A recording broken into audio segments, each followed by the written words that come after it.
अगर बोरियत से परेशान हो तो ये वीडियो जरूर देखना। हमारे चैनल पर हर दिन मिलता है कुछ नया और मजेदार। हमें सब्सक्राइब करो और लाइक करो ताकि मजे की एक भी वीडियो मिस ना हो। बेल आइकन दबाना मत भूलना क्योंकि यहाँ हर दिन है कुछ नया आपके लिए। तो चलो जुड़ो हमारे साथ और बनाओ अपना हर दिन खास। एक वक्त की बात है। एक सुनसान सा गांव था। गांव के बाहर एक पुराना खंडहर हुआ करता था। लोग कहते थे कि यह जगह शापित है। यहाँ एक भयानक राज छुपा था। गांव वाले इस खंडहर से दूर ही रहते थे। सूरज ढलते ही खंडहर और भी डरावना हो जाता था। हवा में सीटी की आवाजें आती थीं। कहते थे कि ये आवाजें उन लोगों की आत्माओं की हैं जो यहाँ मारे गए थे। कोई भी इस खंडहर के पास जाने की हिम्मत नहीं करता था। यह जगह एक रहस्य बन गई थी, एक खौफनाक रहस्य जो सबको डराता था। हमें उस खंडहर में जाना चाहिए। चलो देखते हैं कि वहाँ क्या है।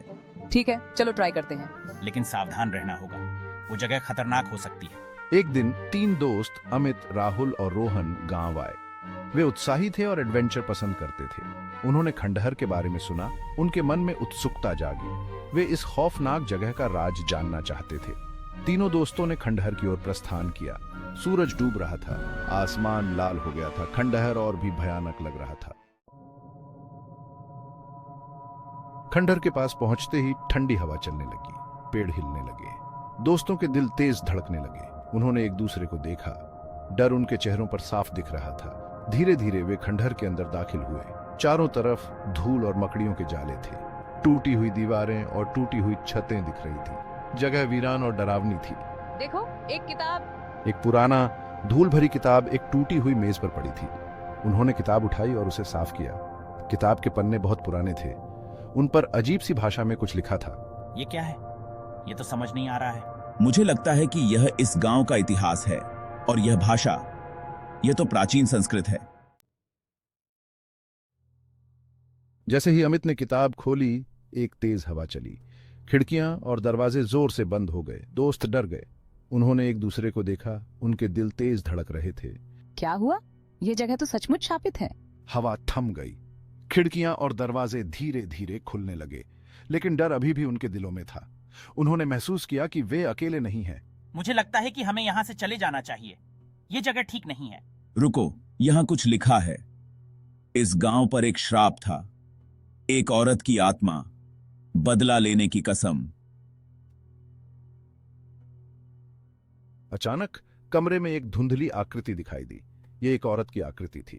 उसने सफेद साड़ी पहनी हुई थी और उसके बाल बिखरे हुए थे। उसकी आंखें गुस्से से लाल हो रही थीं। तीनों दोस्त डर के मारे जम गए। उनके चेहरे पर भय की लकीरें साफ दिखाई दे रही थीं। वे हिल भी नहीं सकते थे। ऐसा लग रहा था जैसे उनके पैर जमीन में धंस गए हों। औरत की आत्मा उनके पास आई। उसकी उपस्थिति से हवा में ठंडक फैल गई। उसकी आवाज ठंडी और खौफनाक थी। ऐसा लग रहा था जैसे वह सीधे उनकी आत्मा में उतर रही हो। तुमने मेरी शांति भंग की है। तुमने मेरे आराम को छीन लिया है। अब तुम मेरी कहानी सुनोगे। यह कहानी तुम्हें सच्चाई से रूबरू कराएगी। आत्मा ने उन्हें बताया कि वह इसी गांव की रानी थी।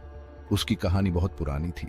उसके साथ विश्वासघात किया गया था और उसे मार डाला गया था। उसके अपने ही लोगों ने उसे धोखा दिया था। उसकी आत्मा को कभी शांति नहीं मिली। वह सदियों से भटक रही थी। वह अपना बदला चाहती थी। उसकी आत्मा में अभी भी गुस्सा और दर्द था। मुझे न्याय चाहिए।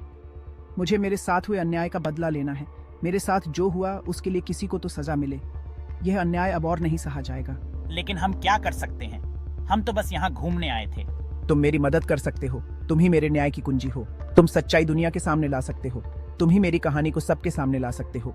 आत्मा ने उन्हें बताया कि उन्हें एक पुरानी तस्वीर और एक कागज खोजना होगा। ये चीजें उसकी कहानी का सबूत थीं। ये चीजें एक कुएं में छिपी हुई थीं। वह कुआं गांव के बाहर एक घने जंगल में था। यही चीजें सच्चाई को उजागर कर सकती थीं।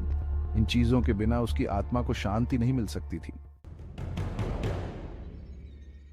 दोस्तों के पास कोई और रास्ता नहीं था। वे एक भूतिया स्थिति में फंसे हुए थे और उन्हें समझ नहीं आ रहा था कि क्या करें। उन्हें आत्मा की मदद करनी थी। यह आत्मा किसी तरह से उनसे जुड़ी हुई थी और वे उसे शांति दिलाना चाहते थे। कांथी। वो खंडहर से बाहर निकले और कुएं की तलाश करने लगे। यह कुआं उनके लिए एक महत्वपूर्ण सुराग था। अंधेरा हो रहा था, हवा तेज हो गई थी। वातावरण में एक अजीब सी बेचैनी थी, जैसे कुछ अनहोनी होने वाली हो। थोड़ी देर बाद उन्हें कुआं मिला। यह कुआं बहुत पुराना और रहस्यमयी लग रहा था। वह सूखा हुआ था और ईंटों से बना हुआ था। उसकी दीवारों पर काई जमी हुई थी। कुएं के पास एक अजीब सी शांति थी। यह शांति डरावनी थी, जैसे कोई अदृश्य शक्ति वहां मौजूद हो। दोस्तों को लगा कि कोई उन्हें देख रहा है। वे चारों ओर देखने लगे, लेकिन उन्हें कुछ नहीं दिखा। मुझे डर लग रहा है। ये जगह बहुत डरावनी है। हमें यह सब नहीं करना चाहिए। ये बहुत खतरनाक हो सकता है। हमें करना होगा। आत्मा को शांति चाहिए। अगर हम नहीं करेंगे तो कौन करेगा? अमित ने हिम्मत जुटाई और कुएं में उतर गया। उसके दिल में डर था, लेकिन उसने अपने दोस्तों के लिए यह कदम उठाया। राहुल और रोहन ने उसे रस्सी पकड़ा रखी। वे उसे सुरक्षित नीचे उतारने की कोशिश कर रहे थे। कुआं अंदर से बहुत गहरा और अंधेरा था। वहां बहुत कम रोशनी थी और हर तरफ सन्नाटा था। अमित ने टॉर्च जलाई और चारों तरफ देखा। उसे कुछ अजीब सी आवाजें सुनाई दी। कुएं की एक दीवार पर उसे कुछ दिखाई दिया। यह कुछ चमकता हुआ सा था। वह एक छोटा सा डिब्बा था। अमित ने डिब्बा खोला। उसके हाथ कांप रहे थे। उसके अंदर एक पुरानी तस्वीर और एक कागज का टुकड़ा था। यह तस्वीर और कागज का टुकड़ा शायद आत्मा के रहस्य को सुलझाने में मदद कर सकते थे। अमित ने तस्वीर और कागज को ध्यान से देखा। ये तस्वीर और दस्तावेज बहुत पुराने थे, जैसे कि वे किसी प्राचीन रहस्य को छुपा रहे हों।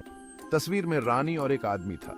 यह तस्वीर बहुत ही रहस्यमयी थी, जैसे कि इसमें छुपी हुई कहानी हो। आदमी को देखकर अमित चौंक गया। यह चेहरा उसे कहीं देखा हुआ लग रहा था, जैसे कि यह चेहरा उसके अतीत से जुड़ा हो। यह वही चेहरा था जो उसने गांव के मंदिर में देखा था। उस मंदिर में भी एक अजीब सी रहस्यमयी हवा थी, जैसे कि वह जगह किसी भूतिया कहानी का हिस्सा हो। कागज पर रानी ने अपनी आपबीती लिखी थी। यह कहानी बहुत ही दर्दनाक और दिल दहला देने वाली थी। उसने बताया था कि कैसे उस आदमी ने, जो उसका अपना चचेरा भाई था, उसके साथ धोखा किया था। यह धोखा बहुत ही गहरा और घातक था। उसने उसे मार डाला था और राजपाट हड़प लिया था। यह घटना बहुत ही भयानक और अमानवीय थी। अमित समझ गया कि सच्चाई क्या है। यह सच्चाई बहुत ही चौंकाने वाली और दिल दहला देने वाली थी। रानी को उसके ही भाई ने मारा था। यह सच्चाई बहुत ही भयानक और अविश्वसनीय थी। यह एक भयानक सच्चाई थी। अमित के लिए यह सच्चाई जानना बहुत ही कठिन था। अमित ने तस्वीर और कागज को संभाल कर रखा। उसे पता था कि यह दस्तावेज बहुत ही महत्वपूर्ण है। उसे पता था कि वह इस सच्चाई को दुनिया के सामने लाएगा। यह उसका कर्तव्य था कि वह इस सच्चाई को सबके सामने लाए। अमित रस्सी पकड़कर ऊपर चढ़ गया। ये रास्ता बहुत ही कठिन और डरावना था। राहुल और रोहन उसका इंतजार कर रहे थे। वे दोनों बहुत ही चिंतित और बेचैन थे। उनके चेहरे पर चिंता साफ दिख रही थी। वे दोनों जानना चाहते थे कि अमित को क्या मिला। तुम्हें इतनी देर क्या लगी? क्या मिला तुम्हें? उनकी आवाज में चिंता और उत्सुकता साफ झलक रही थी। मुझे सच्चाई मिल गई। यह सच्चाई बहुत ही चौंकाने वाली और दिल दहला देने वाली थी, और अब मैं इसे दुनिया के सामने लाऊंगा। यह मेरा कर्तव्य है कि मैं इस सच्चाई को सबके सामने लाऊं। तीनों दोस्त वापस खंडहर में गए। आत्मा अब भी वहीं इंतजार कर रही थी। उसकी आंखें अब भी लाल थीं, लेकिन उसका चेहरा शांत लग रहा था। क्या तुमने सच्चाई ढूंढ ली? हाँ, अमित ने कहा। उसने तस्वीर और कागज आत्मा को दिखाया। हमें पता चल गया कि आपके साथ क्या हुआ था। आत्मा ने तस्वीर और कागज को ध्यान से देखा। एक ठंडी हवा चली। कमरे में मोमबत्तियां टिमटिमाने लगी। आत्मा का चेहरा शांत हो गया। उसकी आंखों से आंसू बहने लगे। धन्यवाद, आत्मा ने कहा। तुमने मेरी आत्मा को शांति दी है। आत्मा धीरे धीरे गायब होने लगी। हवा शांत हो गई। कमरे में सन्नाटा छा गया। दोस्तों ने राहत की सांस ली। तीनों दोस्त जल्दी से खंडहर से बाहर आ गए। सूरज उग रहा था। आसमान में लालिमा छा गई थी। खंडहर अब पहले जैसा डरावना नहीं लग रहा था। चलो यहाँ से चलते हैं, रोहन ने कहा। मैं यहाँ 1 मिनट भी नहीं रुकना चाहता। दोस्तों ने गांव की तरफ देखा। गांव शांत और सुंदर लग रहा था। लगता था जैसे खंडहर का श्राप टूट गया हो। दोस्तों के दिलों से डर निकल गया था। उनकी जगह अब शांति थी। वे गांव से बाहर निकल गए। उन्होंने पीछे मुड़कर नहीं देखा। उन्हें पता था कि वे उस रात को कभी नहीं भूल पाएंगे। गांव में शांति छा गई। लोगों को लगा जैसे कोई बोझ उनके सिर से उतर गया हो। उन्हें नहीं पता था कि 3 दोस्तों ने क्या किया था, लेकिन उन्हें फर्क जरूर महसूस हुआ। खंडहर अब भी वीरान था, लेकिन उसका खौफ खत्म हो गया था। पेड़ों पर नए पत्ते आ गए थे, फूल खिलने लगे थे, जीवन एक बार फिर से खिल उठा था। अमित, राहुल और रोहन ने उस रात एक जरूरी सबक सीखा था। उन्होंने सीखा था कि सच्चाई हमेशा सामने आती है। उन्होंने यह भी सीखा था कि डर का सामना करना चाहिए, और सबसे महत्वपूर्ण उन्होंने सीखा था कि अतीत को पीछे छोड़कर आगे बढ़ना चाहिए। दोस्तों ने उस रात के बाद कभी भी उस गांव का रुख नहीं किया, लेकिन वह रात और वह खंडहर हमेशा उनकी यादों में बना रहा। ये एक ऐसी कहानी थी जो उन्होंने अपने दिलों में संजो कर रखी थी। एक कहानी जो उन्हें हमेशा याद दिलाती थी कि सच्चाई की राह पर चलना कितना जरूरी है।